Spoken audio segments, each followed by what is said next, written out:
शिवसेना उपनेत्या विजयताई पोटे ह्या प्रभाग क्रमांक 7 मधून उमेदवारी अर्ज दाखल केला आहे। 1995 ते आतापर्यंत अखंड जनतेची सेवा करत 2000 ते 2005 आणि 2005 ते 10 या कार्यकाळात 2 वेळा त्या नगरसेविका राहून स्थायी समिती सदस्य आणि प्रभाग समिती सदस्य अशा अनेक पदांच्या माध्यमातून त्यांनी जनतेची सेवा केली। निवडणुकीच्या अनुषंगाने सध्या विविध परिसरात डोर टू डोर प्रचार करण्यात येतोय। यावेळी नागरिकांचा उत्स्फूर्त असा प्रतिसाद त्यांना मिळतोय। तसेच विकासाच्या बाबतीत काळा तलाव परिसरात जी 1950 ते 55 पासूनची चाळीतील घरे आहेत त्यांना क्लस्टरच्या माध्यमातून सोसायटीमध्ये घरे देण्यासाठी प्राधान्याने प्रयत्न करणार असल्याचंही त्यांनी स्पष्ट केलंय।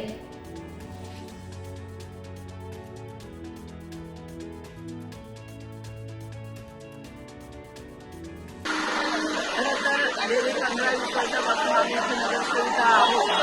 बऱ्याच वर्षापासून चांगली कामं झालेली आहेत आमच्या याच्यामध्ये होते त्यावेळेस चांगली कामं रस्त्याचे सिमेंट काँक्रिटीकरण झालेलं आहे, पाणी पुरवठा आहे, पावसाचं पाणी निचरा होण्यासाठी चांगल्या प्रकारे काम झालेलं आहे। काही ठिकाणी कमी दाबाने पाण्याचा पुरवठा होतो, काही गटारीची स्वच्छता, कचऱ्याची समस्या या समस्या आहेत त्या पूर्ण करणारच आहोत। परंतु आता आपण इथं बसतो काळा तलावामध्ये आदरणीय एकनाथजी शिंदे साहेब यांच्या मार्गदर्शनाखाली इथे काळा तलाव सुशोभीकरण झालेलं आहे। परंतु ह्या आजूबाजूचा जो आता बसतोय त्या चाळीचा परिसर आहे त्यांना ह्या 50-55 सालापासून यांच्या 3-4 पिढ्या ह्या भागातील आता आदरणीय एकनाथजी शिंदे साहेब असो किंवा आपल्या राज्याचे मुख्यमंत्री फडणवीस साहेब असो क्लस्टरच्या माध्यमातून आम्ही इथे चांगल्या प्रकारे चाळीवाल्यांना चांगल्या प्रकारे घरे देण्याचा प्रयत्न करतो।